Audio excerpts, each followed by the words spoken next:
Les eaux cristallines de la Méditerranée recèlent des secrets que peu osent imaginer.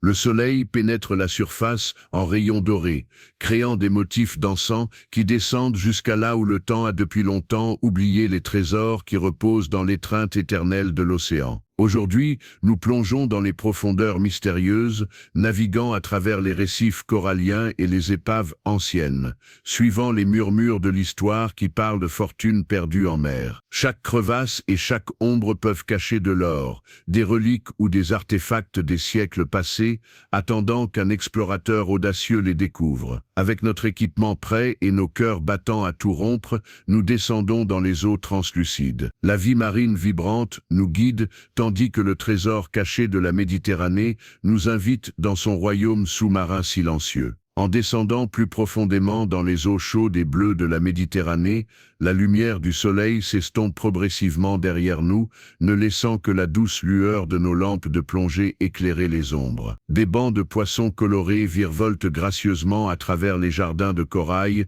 leurs écailles capturant les rayons scintillants et envoyant de petits éclats à travers le sable. Au loin, un léger reflet doré commence à apparaître, attirant nos yeux comme un pôle magnétique. Et le voilà.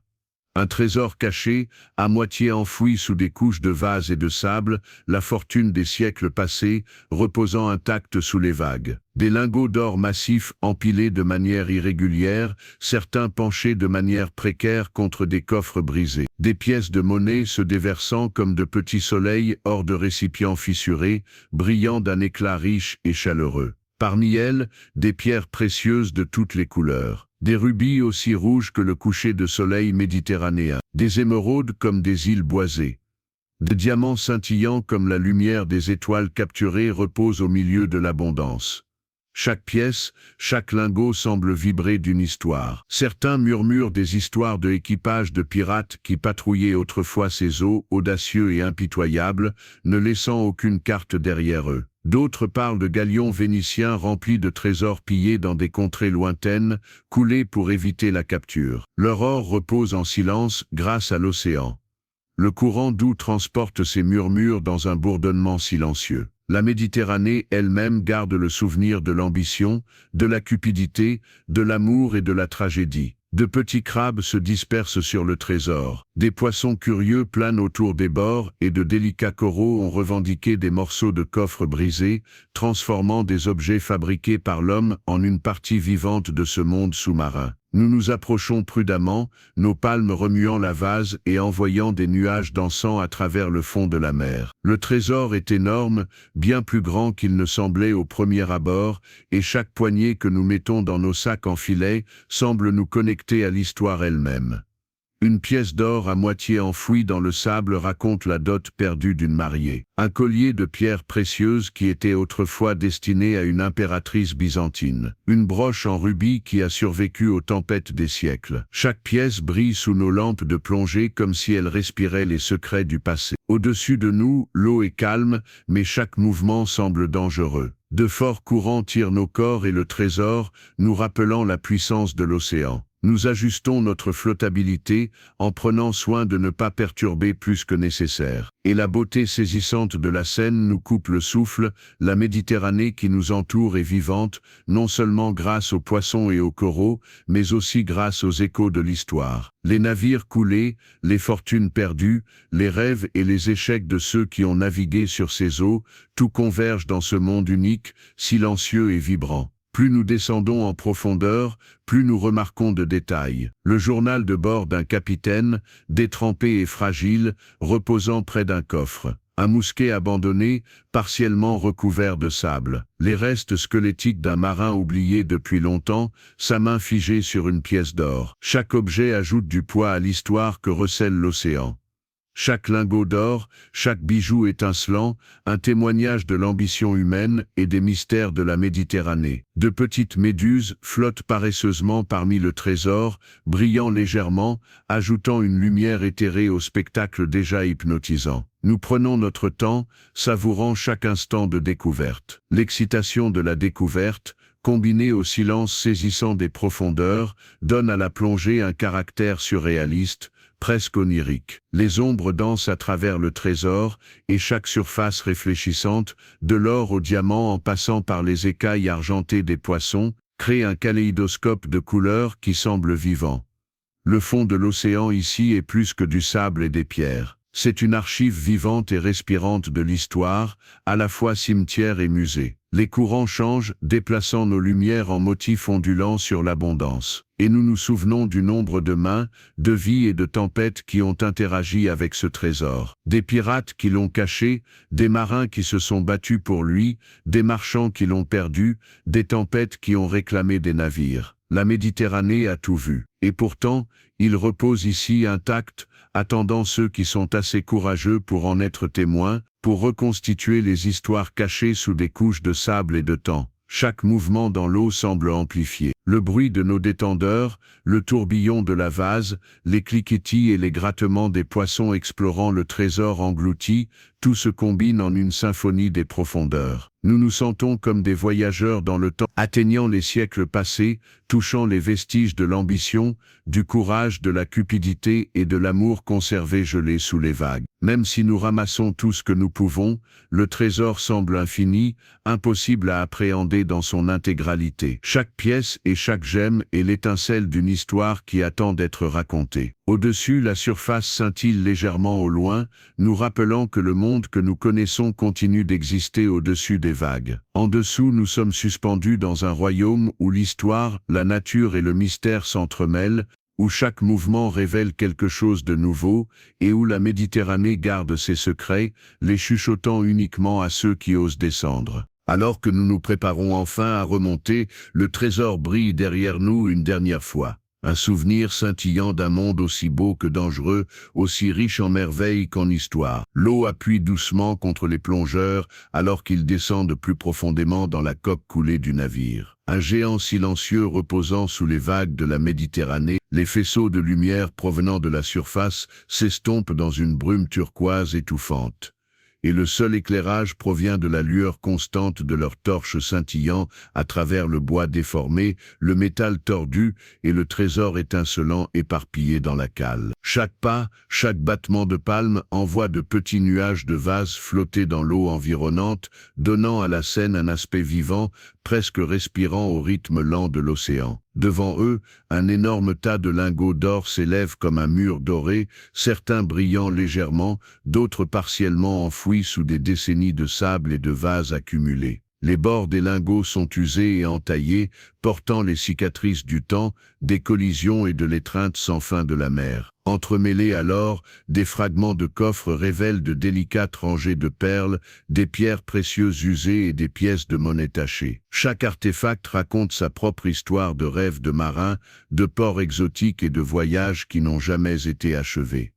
Un plongeur s'approche d'un coffre tombé ouvert, son couvercle grinçant légèrement contre le fond de la mer. À l'intérieur se trouvent des rubis aussi profonds que le sang, des diamants qui réfractent la lumière des torches en 1000 soleils miniatures et des émeraudes qui semblent palpiter du souvenir des forêts tropicales de terre lointaines. Chaque gemme est le témoin silencieux d'une histoire non racontée. Un trésor destiné à être caché, mais désormais révélé dans l'étreinte froide et immobile des profondeurs. Alors que ses doigts effleurent délicatement les bijoux en or, le plongeur sent le poids non seulement des métaux eux-mêmes, mais aussi des siècles d'ambition humaine, de cupidité, d'espoir et de désespoir qui ont amené ces trésors jusqu'ici. Autour d'eux, la vie prospère dans une abondance inattendue. Des bancs de poissons colorés filent à travers les poutres brisées et les trous dans la coque du navire, scintillant comme des gemmes liquides tandis qu'ils se déplacent en mouvement synchronisé. Des crabes rampent le long des bords du trésor,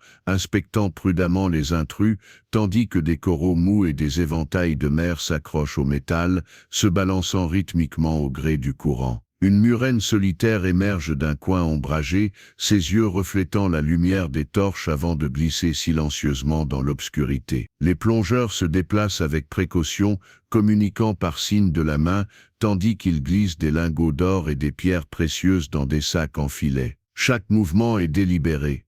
Un faux pas pourrait envoyer des siècles de richesses accumulées s'écrouler sur le sable. Leur respiration siffle à travers les détendeurs, régulière et contrôlée, résonnant doucement contre les côtes de fer du navire. L'océan qui les entoure semble immense, infini, mais intime. Les plongeurs sont de petits intrus dans un monde où le temps s'est ralenti, où les histoires du passé sont préservées dans le calme froid et sombre. Un plongeur s'arrête sur un lingot d'or particulièrement gros. Sa surface est usée et texturée par des décennies passées sous l'eau. Elle brille légèrement à la lumière des torches, et le plongeur peut presque imaginer les mains qui l'ont forgée, les navires qui l'ont transportée à travers les océans, les tempêtes qu'elle a survécues, et les mains qui l'ont peut-être enfouie dans l'espoir de la mettre en sécurité et de la garder secrète. À proximité, un coffre partiellement ouvert en révèle davantage. Des couverts en argent taché, des calices finement sculptés et des bagues serties de pierres précieuses qui ont baigné dans la lumière du soleil d'innombrables jours méditerranéens avant de sombrer dans l'ombre. Chaque objet, fragile mais durable, porte en lui un lien tangible avec un monde perdu, un lien tangible entre le présent et le passé. La cale du navire s'étend à l'infini. Un labyrinthe de trésors, d'épaves et d'histoires. Des poutres en bois dépassent à des angles étranges, et parfois une planche cède sous la pression de siècles passés sous l'eau. Des poissons jaillissent à travers chaque interstice, chaque trou dans les murs et les sols, transformant l'épave en une tapisserie vivante de mouvements et de couleurs.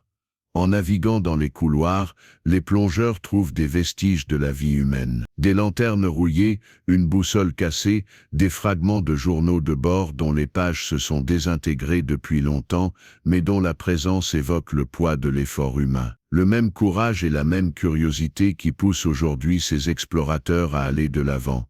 Et puis juste au-delà d'un mât tombé, la lampe d'un plongeur capture quelque chose d'extraordinaire. Une pile massive de pièces d'or empilées comme des collines miniatures, entrecoupées de pierres précieuses massives presque trop grandes pour être vraies. Des diamants de la taille d'un poing, des rubis comme des gouttes de feu liquide et des émeraudes profondes comme des jungles cachés brillent parmi les pièces. La vase bouge à mesure qu'il s'approche, révélant des inscriptions sur certaines pièces et des marques sur des lingots d'or qui suggèrent leur origine. Des marchands, des corsaires, peut-être même des capitaines pirates qui ont tout risqué pour une fortune. Les plongeurs échangent des regards admiratifs, leur excitation tempérée par la précision nécessaire pour remonter ces trésors en toute sécurité. Chaque mouvement ici est mesuré, délibéré, mais plein d'émerveillement. Les bras des plongeurs travaillent dur pour soulever les lingots d'or et les mettre dans des sacs en filet. Le poids les écrase tandis que les courants d'eau les poussent et les tirent. De petites bulles remontent à la surface,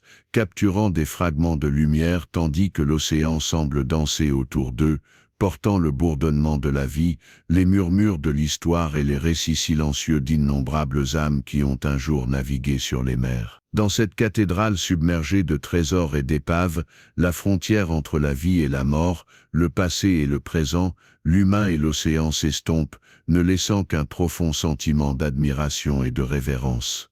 Le temps semble suspendu ici. Les plongeurs travaillent avec précaution, centimètre par centimètre, sac par sac, récupérant autant de trésors que possible, tout en respectant le fragile écosystème qui a fait de cette épave son habitat. Les requins glissent silencieusement dans l'ombre, curieux mais discrets, tandis que les polypes de corail se balancent doucement sur le fer rouillé, transformant le métal en œuvre d'art vivante. Quando finalmente o trouxemos a bordo, em ambiente controlado especialmente preparado, pudemos examiná-lo de perto pela primeira vez. O material era como nada que qualquer pessoa presente havia visto. Não era metal no sentido convencional, mas também não era cerâmica ou pedra. Tinha propriedades de todos esses materiais e de nenhum deles ao mesmo tempo. Os símbolos em sua superfície eram ainda mais intrigantes vistos de perto. Alguns pareciam ser instruções ou diagramas, outros se assemelhavam a texto, mas em nenhuma língua conhecida. E havia algo mais, algo que só percebemos quando o objeto foi colocado sob iluminação ultravioleta. Havia símbolos adicionais, invisíveis à luz normal, que só apareciam sob espectros específicos. Camadas de informação sobrepostas, codificadas para serem reveladas apenas a quem soubesse como procurar. A complexidade era impressionante, sugerindo uma civilização não apenas tecnologicamente avançada, mas intelectualmente sofisticada, de maneiras que mal podíamos começar a compreender. E o pulso continuava, constante e paciente, como se estivesse esperando por algo. Ou talvez, como alguns começaram a suspeitar, como se estivesse chamando algo. As semanas que se seguiram à descoberta foram um turbilhão de análises, debates e especulações. O objeto, que começamos a chamar informalmente de farol por causa de seu pulso constante, tornou-se o centro de uma investigação científica sem precedentes. Equipes de especialistas de várias disciplinas foram reunidas em sigilo. Físicos tentavam entender a natureza da energia que o objeto emitia. Linguistas trabalhavam dia e noite para decifrar os símbolos. Arqueólogos tentavam contextualizar a descoberta dentro de qualquer framework histórico conhecido, sem sucesso. Os resultados eram consistentemente desconcertantes. A datação do material era impossível com técnicas convencionais, pois não continha nenhum dos elementos orgânicos necessários para carbono 14 e outros métodos de datação. Análises estruturais revelavam uma composição molecular que não correspondia a nenhum composto natural ou sintético conhecido. E então havia o pulso. Cientistas passaram semanas analisando seu padrão, tentando extrair significado de sua regularidade. O que descobriram foi perturbador. O pulso não era aleatório, nem simplesmente repetitivo. Continha variações sutis que seguiam sequências matemáticas complexas. Havia padrões baseados em números primos, em proporções áureas, em constantes matemáticas fundamentais. Era como se o objeto estivesse transmitindo informações codificadas em sua pulsação. Uma mensagem em forma de ritmo destinada a ser decifrada por mentes capazes de reconhecer matemática universal. Mas para quem era a mensagem? E o que ela dizia? Essas perguntas nos assombravam enquanto continuávamos nosso trabalho. A cada descoberta, mais perguntas surgiam. A cada resposta parcial, novos mistérios se revelavam. Estávamos apenas arranhando a superfície de algo vasto e antigo, algo que havia sido guardado pelo Mediterrâneo por mais tempo do que a humanidade existia como civilização. O farol continuava seu pulso incansável, indiferente às nossas tentativas de compreendê-lo. Às vezes, nas longas noites de análise, parecia que o objeto estava nos observando tanto quanto nós o observávamos, esperando pacientemente que chegássemos às conclusões corretas, ou talvez esperando por algo completamente diferente. O Mediterrâneo guardou esse segredo por milênios. Agora que o havíamos descoberto, éramos responsáveis por ele de maneiras que ainda não compreendíamos completamente. E nas profundezas onde o havíamos encontrado, em câmaras seladas e corredores antigos, outras maravilhas certamente aguardavam. O oceano é vasto, o oceano é profundo, e seus mistérios estão apenas começando a ser revelados. A próxima expedição foi planejada com meticulosidade obsessiva. Havíamos aprendido o suficiente da primeira incursão para saber que estávamos lidando com algo muito além de nossas expectativas iniciais. A câmara subterrânea, a esfera gravada, o farol pulsante, tudo apontava para uma civilização que não apenas existiu antes da história registrada, mas que possuía conhecimentos e tecnologias que rivalizavam ou superavam as nossas. A equipe foi expandida para incluir especialistas que normalmente não participariam de expedições arqueológicas submarinas. Engenheiros aeroespaciais foram chamados para analisar as propriedades estruturais das construções antigas. Criptógrafos militares trabalharam nos símbolos junto com linguistas acadêmicos. Até mesmo físicos teóricos foram consultados sobre as estranhas propriedades do material do farol. Antes de partirmos, uma análise mais profunda do objeto recuperado revelou algo novo. O pulso não estava apenas transmitindo informações, estava recebendo também. Havia um componente bidirecional na emissão de energia, como se o farol fosse não apenas um transmissor, mas também uma antena. A questão óbvia era, recebendo de onde e de quem? Os cientistas rastrearam a direção do sinal de entrada. Para surpresa de ninguém a essa altura, apontava diretamente para o local onde havíamos encontrado o objeto. A câmara submersa estava transmitindo para o farol e o farol estava respondendo. Uma comunicação que havia continuado ininterruptamente por milênios, até que chegamos e perturbamos o ciclo. A decisão de retornar foi unânime. Tínhamos que entender o que estava acontecendo acontecendo naquela câmara. E mais importante, tínhamos que descobrir se havia outros como o farol, outros nós em uma rede de comunicação que poderia se estender por todo o Mediterrâneo, ou talvez muito além. A viagem de retorno foi tensa. Todos a bordo sentiam o peso do que estávamos prestes a enfrentar. Não estávamos mais simplesmente explorando um naufrágio antigo ou documentando artefatos históricos. Estávamos prestes a confrontar evidências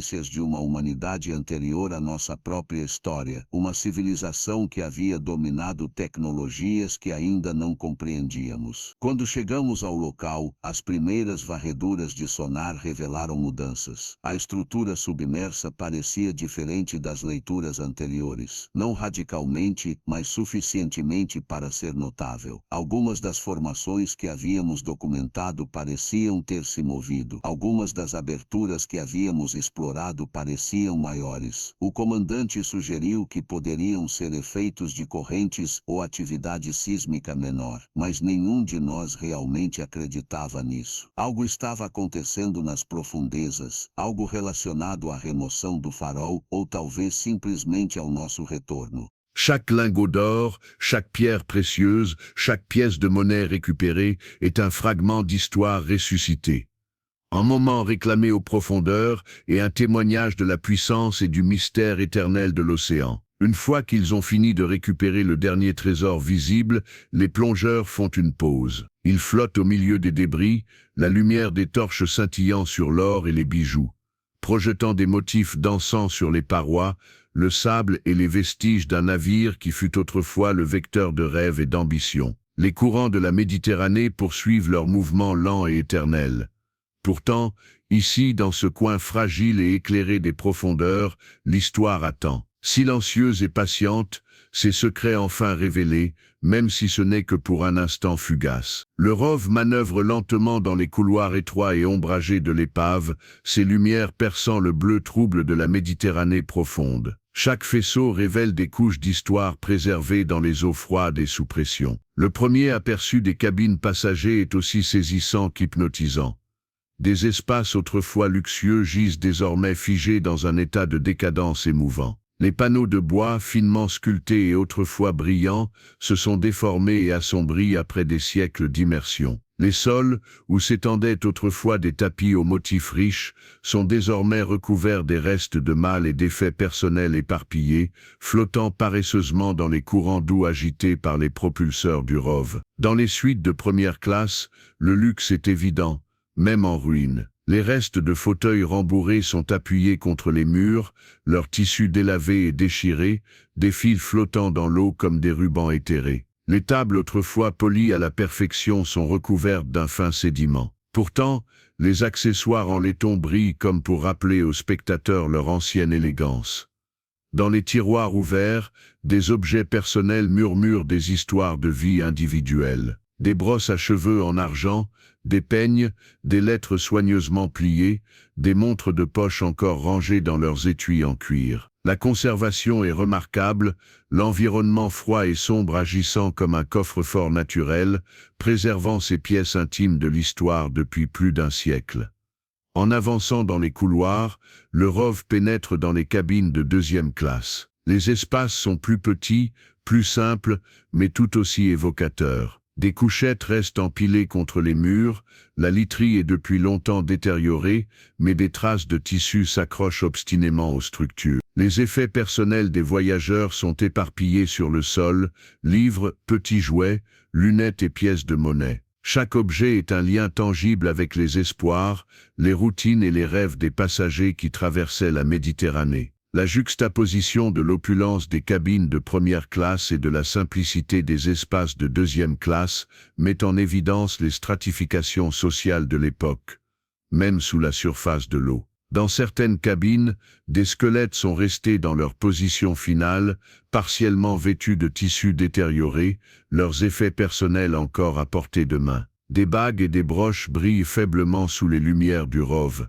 Des photographies, bien que décolorées, s'accrochent aux structures métalliques des lits ou aux panneaux. Ces vestiges humains confèrent à l'épave froide une dimension sombre et profondément personnelle. Les couloirs eux-mêmes sont recouverts de verres brisés, de panneaux de bois déformés et de documents éparpillés, créant un paysage labyrinthique qui doit être parcouru avec précaution. L'exploration se poursuit dans les salles à manger de première classe. La grande salle à manger, bien que partiellement effondrée, est à couper le souffle même en ruine. Des lustres tombés depuis longtemps gisent enchevêtrés dans du métal rouillé et des excroissances coralliennes, leurs cristaux capturant les lumières du rove et projetant des reflets fracturés sur le sol recouvert de vases. Les tables et les chaises renversées et recouvertes de sédiments suggèrent encore leur ancienne grandeur. Des couverts en argent et de délicates assiettes en porcelaine, certaines brisées, d'autres miraculeusement intactes, sont éparpillés sur le sol. Chaque pièce raconte une histoire d'élégance et de raffinement brusquement interrompue, celle d'une société précipitée au fond de la Méditerranée dans un moment de calamité. En explorant plus loin, le rove glisse au-delà du grand escalier. Ses restes squelettiques sont désormais tordus et incrustés de vie marine. Les rampes, autrefois polies et opulentes, sont désormais recouvertes de coraux, de bernacles et d'algues, leur surface rendue rugueuse par des décennies passées sous les vagues. L'espace ouvert offre une vue sur plusieurs niveaux, révélant les ponts effondrés et les salles en dessous. À l'intérieur de ces espaces, les trésors de la vie quotidienne sont éparpillés. Porcelaine fine, cristallerie, menus, couverts en argent et petits objets personnels abandonnés dans le chaos du naufrage. Chaque artefact capturé par les caméras raconte des histoires humaines figées dans le temps. Des passagers interrompus au milieu d'un repas, des conversations à jamais silencieuses, des vies préservées dans les moindres détails par l'étreinte froide de la Méditerranée. Dans les zones de loisirs du navire, les vestiges d'instruments de musique, de meubles et de jeux suggèrent les passe-temps et les joies des occupants. Un piano, dont les touches sont déformées et ternes, repose contre un mur. Du corail et des organismes marins rampent à travers sa structure. Des cartes, des dés et des jeux de société flottent doucement dans les courants ou gisent sur des tables décolorées et usées. Ces petites reliques intimes offrent une juxtaposition inhabituelle. La frivolité du divertissement figé à côté de la tragédie, un témoignage de l'interruption brutale de la vie lorsque le navire a rencontré son destin. Les lumières du rove révèlent les passages reliant ces espaces. Des couloirs étroits bordés de panneaux déformés, des poutres effondrées formant des treillis complexes de rouille et de bois. De temps à autre, les caméras capturent des aperçus de coffres ouverts et d'armoires contenant des vêtements, des chapeaux et des chaussures, certains encore rangés comme ils auraient pu l'être au début d'un voyage. La préservation minutieuse de ces objets est remarquable. Malgré la corrosion du métal et la détérioration du bois, la présence humaine reste palpable. À mesure que le rove s'aventure plus loin vers les salles des machines et les ponts inférieurs, l'ampleur de la destruction devient plus apparente. Les cloisons en fer et les machines sont tordues et effondrées, partiellement enfouies dans les sédiments. Des tuyaux, des vannes et des raccords rouillés depuis longtemps sont entremêlés avec les débris du navire lui-même. Ici, le contraste saisissant entre la grandeur des espaces passagers et les compartiments utilitaires des machines souligne la complexité et l'ambition de la conception du navire. Même au milieu de la détérioration, des traces d'excellence technique persistent. Les accessoires en laiton captent la lumière. Les structures en acier résistent à la pression, et les restes squelettiques des moteurs suggèrent les merveilles technologiques qui propulsaient le navire. Tout au long de cette descente, la vie marine continue de revendiquer l'épave. Des bancs de poissons se faufilent à travers les fenêtres brisées et les écoutilles ouvertes. Des étoiles de mer s'accrochent aux grilles corrodées. Des anémones et des coraux mous colonisent les surfaces métalliques, transformant l'épave en un écosystème dynamique. Chaque mouvement du rove trouble la vase, créant des motifs en spirale qui ajoutent une qualité éthérée à la scène. L'interaction entre la revendication naturelle et les artefacts humains préservés crée un tableau étonnant, presque magique, où le passé et le présent se confondent sous les vagues. Dans ces couloirs et ces salles, l'épave raconte d'innombrables histoires. Personnelles, sociales, techniques et tragiques. De l'élégance préservée des suites de première classe à la fonctionnalité utilitaire des ponts inférieurs, l'épave est à la fois un monument à l'ambition humaine et un récit édifiant sur l'orgueil et la force inexorable de la nature. Le ROV capture tout, les détails, l'échelle et l'émotion. À travers l'objectif, les spectateurs sont transportés dans un monde qui existe simultanément dans l'histoire, la mémoire et le présent. Un moment figé sous les profondeurs de la Méditerranée, attendant d'être exploré et compris. Chaque artefact, chaque poutre, chaque couloir ombragé est un morceau d'histoire. À mesure que le ROV avance, l'épave continue de se dévoiler, révélant de nouvelles perspectives, des détails intimes et les échos de vie suspendus à jamais dans le temps.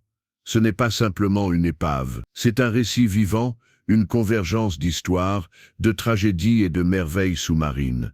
La plongée la plus profonde a révélé quelque chose que personne n'attendait. Au-delà de l'épave principale, dans une fissure qui s'ouvrait dans le fond rocheux de la Méditerranée, les lumières du ROV ont capturé des structures qui n'appartenaient à aucun navire connu. Il s'agissait de constructions en pierre, clairement travaillées par des mains humaines, mais datant d'une époque antérieure à toute civilisation maritime connue. Les blocs étaient massifs, certains estimés à plusieurs tonnes, disposés selon des motifs qui suggéraient une conception architecturale délibérée. Il y avait des colonnes partiellement enfouies dans les sédiments, leurs chapiteaux encore visibles sous des couches de végétation marine. Il y avait ce qui semblait être des marches, larges et usées, descendant vers une ouverture sombre que les lumières du ROV ne pouvaient pas pénétrer complètement. L'équipe scientifique à bord du navire de recherche est restée dans un silence absolu lorsque les premières images ont été transmises. Il n'y avait aucune explication conventionnelle à ce que nous voyons. Des structures de ce type, à cette profondeur dans cette région de la Méditerranée, ne devrait tout simplement pas exister selon tout ce que l'archéologie et l'histoire nous ont appris. Le commandant de l'expédition, un homme aux cheveux gris qui avait passé 40 ans à étudier les épaves anciennes, fut le premier à prendre la parole. Il prononça seulement 2 mots qui résumaient ce que tout le monde pensait mais que personne n'osait articuler. Cela change tout. Nous avons décidé d'envoyer le ROV plus profondément, à travers l'ouverture qui semblait être l'entrée d'une structure plus grande. Les risques étaient considérables. À cette profondeur, toute défaillance de l'équipement serait catastrophique. Il n'y avait aucune marge d'erreur et aucune possibilité de sauvetage si quelque chose tournait mal. Mais la découverte était trop importante pour être ignorée. Le ROV a avancé lentement, ses lumières fendant l'obscurité comme des couteaux dans du velours noir. Les parois du tunnel ou du couloir étaient lisses, travaillées avec une précision qui défiait notre compréhension de la technologie ancienne. Il n'y avait pas les irrégularités typiques d'une construction primitive. Chaque surface était uniforme, chaque angle était exact. À mesure que nous pénétrions plus profondément, nous avons commencé à remarquer des symboles gravés sur les parois. Il ne s'agissait pas de hiéroglyphes connus, ni d'écriture cunéiforme, ni d'aucun système que les linguistes à bord pouvaient identifier. Il s'agissait de formes géométriques complexes, certaines semblant représenter des modèles astronomiques, d'autres suggérant des cartes ou des diagrammes techniques dont la fonction était inconnue. À chaque mètre parcouru par le ROV, la tension à bord augmentait. Nous étions en train de documenter quelque chose qui n'aurait jamais dû être découvert, quelque chose qui était resté caché pendant des millénaires sous les vagues de la Méditerranée. Et nous ne savions encore rien de ce qui nous attendait plus loin. Le couloir s'est finalement ouvert sur une vaste salle. Les lumières du ROV, conçues pour éclairer les épaves de navires dans des environnements confinés, semblaient inadéquates pour saisir l'ampleur de l'espace. Nous ne pouvions voir que des fragments à la fois, des pièces d'un puzzle impossible qui se révélaient progressivement à mesure que le véhicule avançait. Il y avait des piliers massifs, des dizaines d'entre eux, disposés en cercles concentriques qui s'étendaient au-delà de la portée de nos lumières. Certains étaient tombés, leurs fragments éparpillés sur le sol comme les os de géants endormis. D'autres restaient debout, défiant les millénaires et la pression des profondeurs comme les sentinelles d'une époque oubliée. Au centre de la chambre, partiellement obscurcie par les sédiments accumulés, se trouvait ce qui semblait être une plateforme surélevée. Sur celle-ci reposait quelque chose qui fit retenir collectivement leur souffle à tous ceux qui se trouvaient à bord. C'était une sphère, d'environ 2 mètres de diamètre, faite d'un matériau qui reflétait nos lumières d'une manière qu'aucun métal ou pierre connu ne devrait le faire. La surface de la sphère était couverte de gravures, des motifs complexes qui ressemblaient aux symboles sur les murs, mais qui étaient infiniment plus complexes. Il y avait des lignes qui semblaient représenter des constellations, mais pas dans les positions que nous connaissions. Il y avait des formes qui pouvaient être des continents, mais dans des configurations qui ne correspondaient à aucune carte moderne ou historique. L'une des scientifiques, une géologue spécialisée dans la tectonique des plaques, fut la première à proposer une explication. Elle dit que si les continents représentés dans les gravures correspondaient à leur position réelle à un moment donné dans le passé, nous étions en train de regarder une carte de la Terre telle qu'elle était il y a au moins 50 000 ans, voire beaucoup plus. L'implication était vertigineuse. Si cette estimation était correcte, la civilisation qui avait construit cette structure, qui avait créé cette sphère avec ses cartes et ses symboles, avait existé des dizaines de milliers d'années avant les premières cultures reconnues par l'histoire. Tout ce que nous pensions savoir sur le développement humain, sur l'évolution de la technologie et de la société, devait être reconsidéré. Mais nous n'avions pas le temps de nous livrer à des réflexions philosophiques. Les instruments du ROV détectaient quelque chose d'inattendu. Il y avait une source d'énergie dans la chambre. Elle n'était pas forte, mais elle était bien présente. Quelque chose dans cet espace scellé depuis des millénaires fonctionnait encore, émettant des signaux que nos capteurs pouvaient capter. La décision d'enquêter plus en profondeur fut unanime, mais prudente.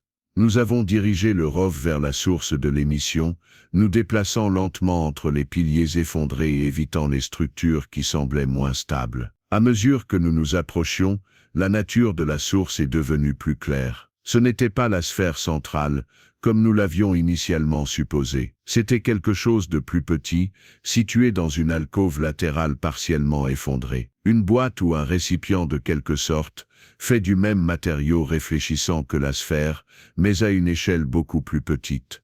Le ROV a déployé ses bras manipulateurs et a soigneusement retiré les sédiments qui recouvraient l'objet. Il était rectangulaire, de la taille d'une boîte à chaussures environ, avec des coins arrondis et une surface couverte des mêmes symboles que nous avions vus partout. Et il émettait de la lumière, une pulsation faible mais constante, comme un cœur battant au ralenti, attendant quelque chose ou quelqu'un. La décision de récupérer l'objet a été la plus difficile de toute l'expédition. D'un côté, le laisser où il était signifiait potentiellement perdre des preuves cruciales. De l'autre, le retirer de son contexte pouvait détruire des informations importantes et éventuellement endommager l'artefact lui-même. Après des heures de débat, nous avons décidé d'opter pour un compromis. Le ROV documenterait de manière exhaustive l'objet dans son emplacement d'origine, prélèverait des échantillons des sédiments et des matériaux environnants, puis tenterait de le récupérer. Si à un moment donné, l'objet montrait des signes d'instabilité ou de détérioration, nous abandonnerions immédiatement. Le processus a pris plus de 12 heures. Chaque centimètre de l'objet a été photographié, scanné et analysé avant d'être touché. Lorsque les bras du ROV l'ont finalement soulevé de son berceau millénaire, tous ceux qui se trouvaient à bord étaient épuisés, mais électrisés par les possibilités. La remontée a été tout aussi tendue. Tout changement de pression ou de température pouvait affecter l'objet de manière imprévisible. Nous avons constamment surveillé ses signaux d'énergie, mais son pouls est resté stable, indifférent au voyage de plusieurs kilomètres qui le séparaient de son foyer dans les profondeurs. Lorsque nous l'avons finalement ramené à bord, dans un environnement contrôlé spécialement préparé, nous avons pu l'examiner de près pour la première fois. Le matériau ne ressemblait à rien de ce que les personnes présentes avaient vu auparavant. Ce n'était pas du métal au sens conventionnel du terme, mais ce n'était pas non plus de la céramique ou de la pierre. Il avait les propriétés de tous ces matériaux et d'aucun d'entre eux à la fois. Les symboles à sa surface étaient encore plus intrigants vus de près. Certains semblaient être des instructions ou des schémas, d'autres ressemblaient à du texte, mais dans aucune langue connue. Et il y avait autre chose, quelque chose que nous n'avons remarqué que lorsque l'objet a été placé sous un éclairage ultraviolet. Il y avait des symboles supplémentaires, invisibles à la lumière normale, qui n'apparaissaient que sous des spectres spécifiques. Des couches d'informations superposées, codées pour n'être révélées qu'à ceux qui savaient comment les rechercher. La complexité était impressionnante, suggérant une civilisation non seulement technologiquement avancée, mais aussi intellectuellement sophistiquée d'une manière que nous pouvions à peine commencer à comprendre. Et le poule continuait, constant, patient, comme s'il attendait quelque chose. Ou peut-être, comme certains ont commencé à le soupçonner, comme s'il appelait quelque chose. Les semaines qui ont suivi la découverte ont été marquées par un tourbillon d'analyses, de débats et de spéculations. L'objet que nous avons commencé à appeler officieusement le phare en raison de son pulsation constante est devenu le centre d'une enquête scientifique sans précédent. Des équipes d'experts de diverses disciplines ont été réunies en secret. Les physiciens tentaient de comprendre la nature de l'énergie émise par l'objet. Les linguistes travaillaient jour et nuit pour déchiffrer les symboles. Les archéologues tentaient sans succès de replacer la découverte dans un cadre historique connu. Les résultats étaient systématiquement déconcertants. La datation du matériau était impossible avec les techniques conventionnelles, car il ne contenait aucun des éléments organiques nécessaires au carbone 14 et à d'autres méthodes de datation. Les analyses structurelles révélaient une composition moléculaire qui ne correspondait à aucun composé naturel ou synthétique connu. Et puis il y avait le poule. Les scientifiques ont passé des semaines à analyser son rythme, essayant de donner un sens à sa régularité. Ce qu'ils ont découvert était troublant. Le poule n'était ni aléatoire ni simplement répétitif. Il contenait des variations subtiles qui suivaient des séquences mathématiques complexes. Il y avait des motifs basés sur des nombres premiers, des proportions dorées, des constantes mathématiques fondamentales. C'était comme si l'objet transmettait des informations codées dans son poule, un message sous forme de rythme destiné à être déchiffré par des esprits capables de reconnaître les mathématiques universelles. Mais à qui s'adressait ce message ? Et que disait-il? Ces questions nous hantaient tandis que nous poursuivions notre travail. Chaque découverte soulevait de nouvelles questions.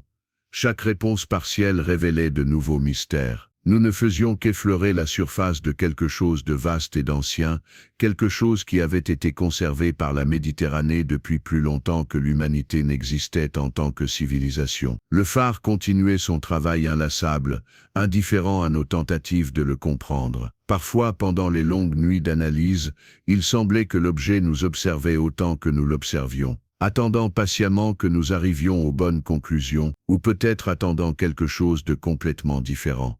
La Méditerranée a gardé ce secret pendant des millénaires. Maintenant que nous l'avions découvert, nous en étions responsables d'une manière que nous ne comprenions pas encore complètement. Et dans les profondeurs où nous l'avions trouvé, dans des chambres scellées et des couloirs anciens, d'autres merveilles nous attendaient certainement. L'océan est vaste, l'océan est profond, et ces mystères commencent seulement à être révélés. La prochaine expédition a été planifiée avec une minutie obsessionnelle. Nous avions suffisamment appris de notre première incursion pour savoir que nous avions affaire à quelque chose qui dépassait largement nos attentes initiales. La chambre souterraine, la sphère gravée, le phare pulsant, tout indiquait une civilisation qui non seulement existait avant l'histoire écrite, mais qui possédait des connaissances et des technologies qui rivalisaient avec les nôtres, voire les surpassaient. L'équipe a été élargie pour inclure des spécialistes qui ne participent généralement pas aux expéditions archéologiques sous-marines. Des ingénieurs aérospatiaux ont été appelés pour analyser les propriétés structurelles des constructions anciennes. Des cryptographes militaires ont travaillé sur les symboles en collaboration avec des linguistes universitaires. Même des physiciens théoriciens ont été consultés au sujet des propriétés étranges du matériau du phare. Avant notre départ, une analyse plus approfondie de l'objet récupéré a révélé quelque chose de nouveau. Le bracelet ne se contentait pas de transmettre des informations.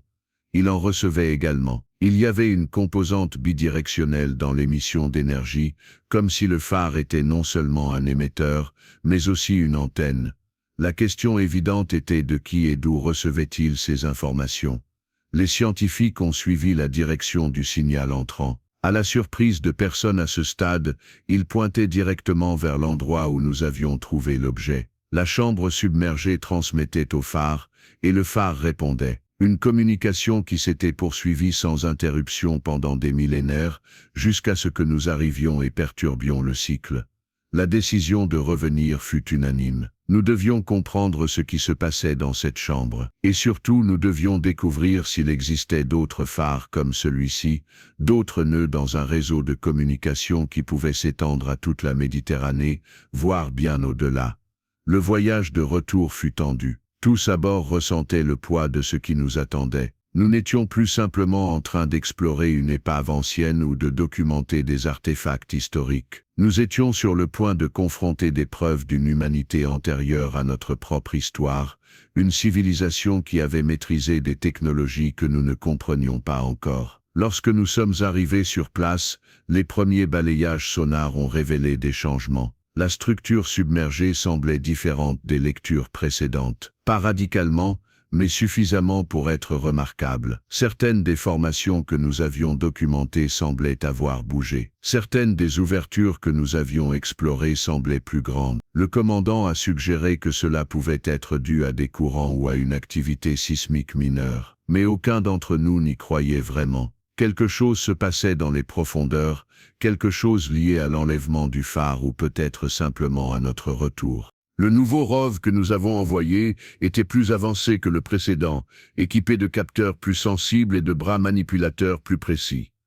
Il transportait également quelque chose de spécial, une réplique du phare construite pour émettre le même motif d'impulsion que l'original.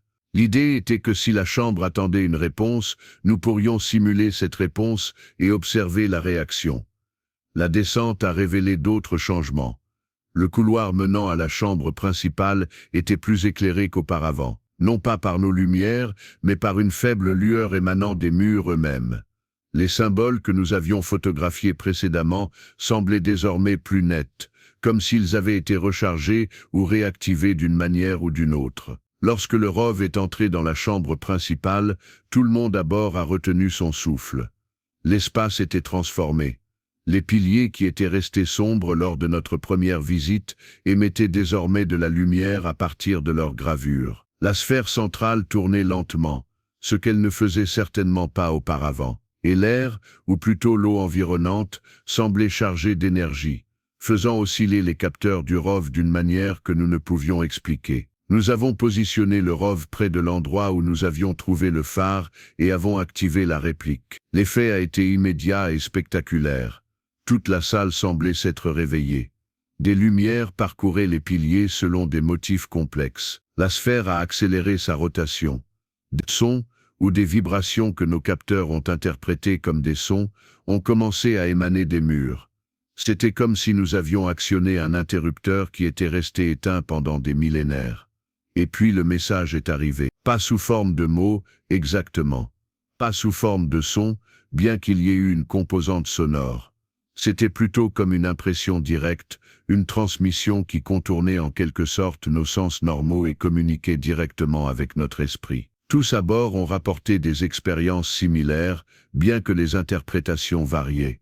Certains les ont décrites comme des images, de vastes villes submergées, des technologies qui semblaient magiques, des êtres qui étaient humains mais en quelque sorte différents. D'autres les ont décrites comme des concepts de longues ères de civilisation, des cataclysmes qui ont changé le monde, un héritage laissé pour être trouvé par ceux qui viendraient après. Certains ont simplement décrit des émotions, urgence, espoir, avertissement. Mais toutes ces expériences avaient un élément commun.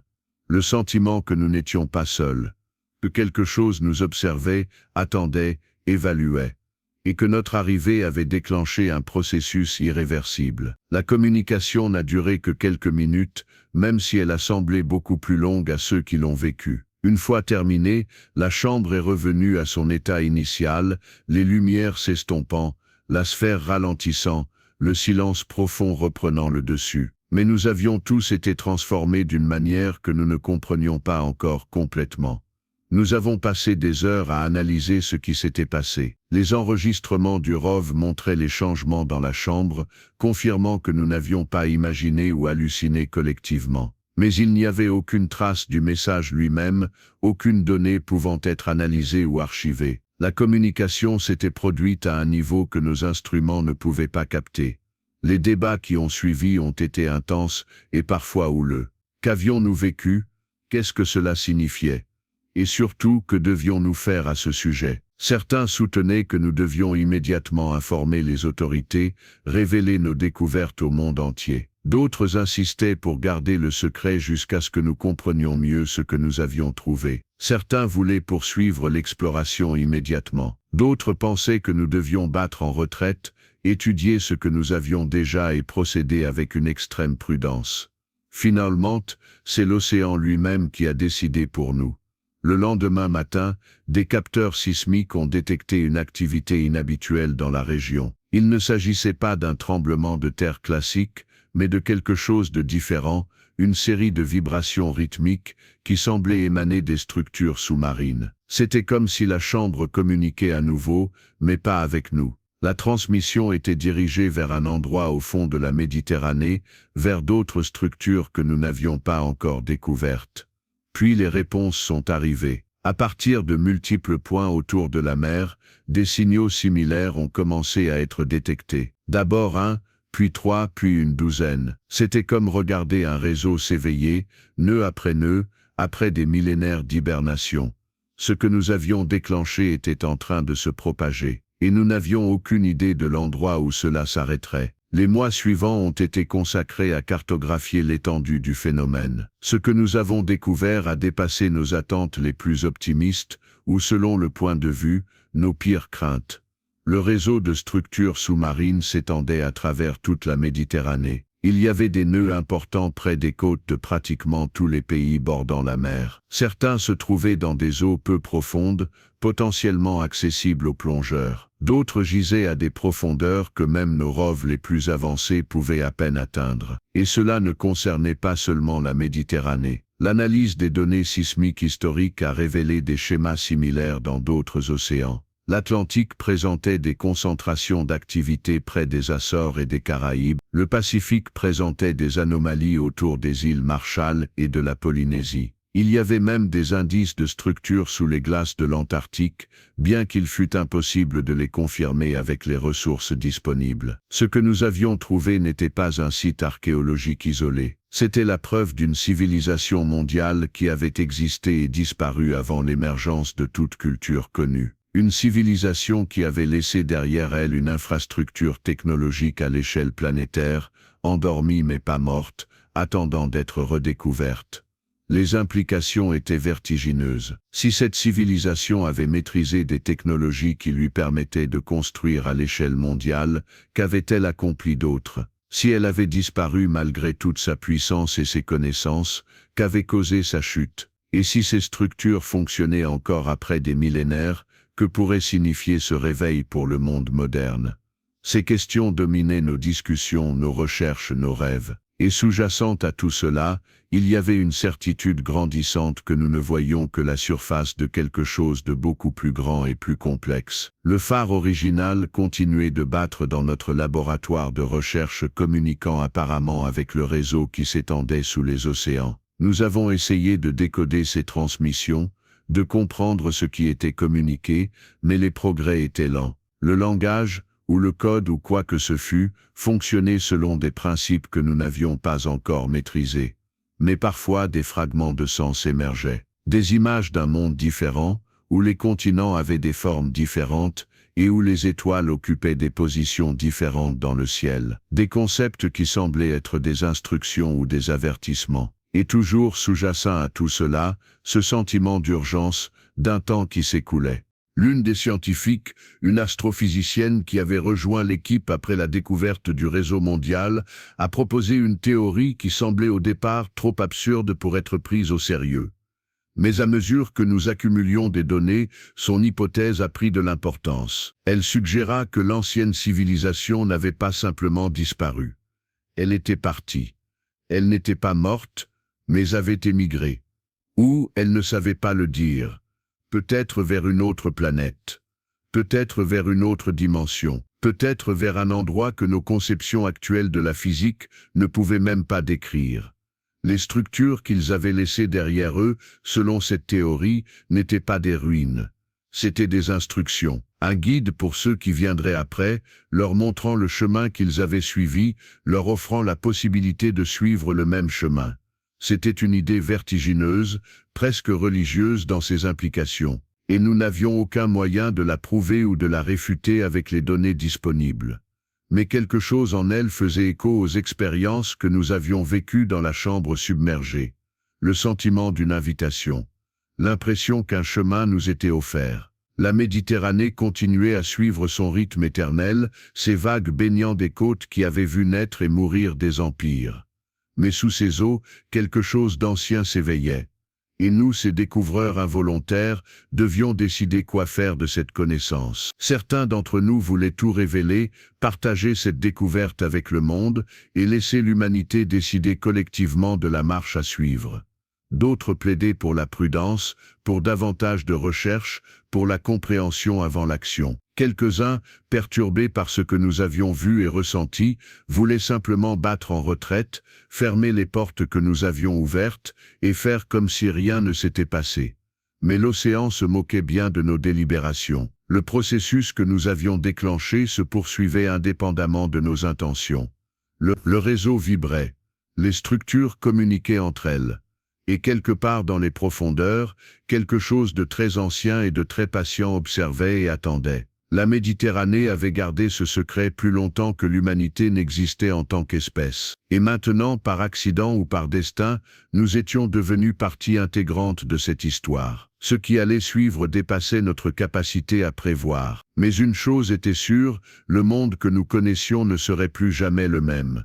Et peut-être, juste peut-être, était-ce exactement le but recherché. Peut-être que les anciens avaient laissé leur structure et leurs signes non pas comme des monuments à leur propre passé, mais comme des graines pour l'avenir des autres. Un cadeau à travers les âges, attendant patiemment ceux qui seraient un jour prêts à le recevoir. L'océan est patient, l'océan est profond. Et dans les profondeurs de la Méditerranée, parmi les trésors d'or et les épaves de navires, se trouvent des secrets qui font paraître ces richesses insignifiantes en comparaison. Nous sommes venus chercher les trésors du passé de l'humanité. Nous avons trouvé quelque chose de bien plus grand, les vestiges d'une humanité qui a précédé la nôtre, des technologies que nous ne comprenons pas encore, et une invitation murmurée à travers les millénaires à suivre un chemin que d'autres ont emprunté avant nous. Le phare continue de battre, le réseau continue de s'éveiller, et nous continuons à explorer, à apprendre, à nous émerveiller. Car en fin de compte, c'est là l'histoire de l'être humain, la quête inlassable de l'inconnu, le courage d'affronter des mystères plus grands que nous, et l'espoir que d'une manière ou d'une autre, nous trouverons les réponses que nous cherchons. La Méditerranée garde ses secrets. Mais pour ceux qui osent plonger dans ses profondeurs, elle offre également des révélations qui peuvent tout changer. Il suffit d'avoir le courage de descendre, et la sagesse de comprendre ce que nous trouvons. La dernière transmission que nous avons reçue avant de mettre fin à l'expédition initiale est arrivée par une nuit sans lune, alors que la mer était si calme qu'elle ressemblait à un miroir noir s'étendant jusqu'à l'horizon. Le phare avait augmenté son intensité au cours des heures précédentes, pulsant avec une urgence que nous n'avions jamais observée auparavant. Et puis, soudain, une cascade de données. Des images, des concepts, des coordonnées, tout défilait à travers les capteurs dans un torrent qui prendrait des mois à traiter complètement. C'était comme si l'objet déversait des siècles d'informations en un seul instant, comme s'il sentait que son temps avec nous touchait à sa fin. Parmi les données, quelque chose ressortait. Une carte. Pas de la Méditerranée, pas de la Terre telle que nous la connaissions, mais de quelque chose de beaucoup plus grand. Des points lumineux reliés par des lignes, formant un réseau qui s'étendait bien au-delà de notre monde. Et au centre, brillant avec une intensité particulière, se trouvait notre emplacement. Pas notre vaisseau, pas notre planète, mais notre place dans une toile cosmique qui reliait des civilisations à travers des distances et des temps que nous pouvions à peine imaginer. Nous étions un nœud dans un réseau beaucoup plus vaste, et les anciens nous avaient laissé les outils pour nous y connecter lorsque nous serions prêts.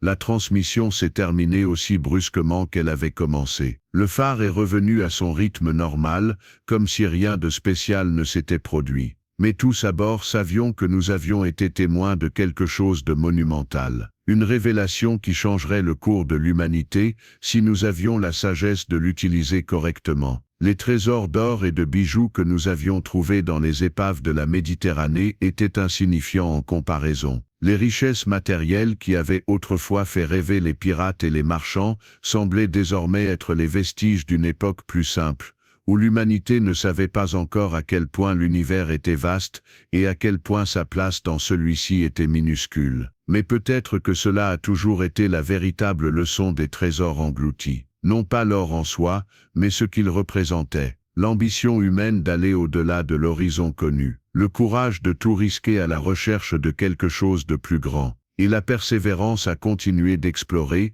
de découvrir, d'apprendre, peu importe les obstacles qui se dressaient sur le chemin. Les anciens savaient maîtriser ces qualités à un niveau que nous pouvions à peine imaginer. Ils avaient construit une civilisation qui s'étendait sur toute la planète, développé des technologies qui fonctionnaient après des millénaires, et laissé derrière eux un héritage qui transcendait leur propre existence. Et maintenant nous étions leurs héritiers, non pas par le sang ou par descendance directe, mais parce que nous avions trouvé et commencé à comprendre ce qu'ils avaient laissé derrière eux. La responsabilité était immense. Les possibilités infinies. La Méditerranée continuait de suivre son rythme éternel, tandis que nous naviguions vers le port. Le soleil se levait et se couchait sur des eaux qui avaient été témoins de la naissance et de la chute d'empires, du passage de flottes et de la tragédie de milliers de naufrages. Sous ces vagues familières, un monde entièrement nouveau attendait d'être exploré. Nous reviendrions, nous en étions absolument certains. Nous reviendrions avec plus d'équipements, plus de connaissances, mieux préparés. Et nous continuerions à percer les mystères que les anciens nous avaient laissés, car c'était désormais notre héritage, notre responsabilité, et notre espoir. L'océan est vaste, l'océan est profond, et dans ses profondeurs, parmi les trésors d'or perdus et les ruines de civilisations oubliées, se trouvent les clés d'un avenir que nous ne pouvons encore imaginer complètement. Il suffit d'avoir le courage de plonger, et la foi qu'au final, nous trouverons non seulement des réponses, mais aussi une nouvelle voie à suivre. Les anciens nous ont montré que c'était possible. C'est à nous de prouver que nous sommes dignes de suivre leurs traces.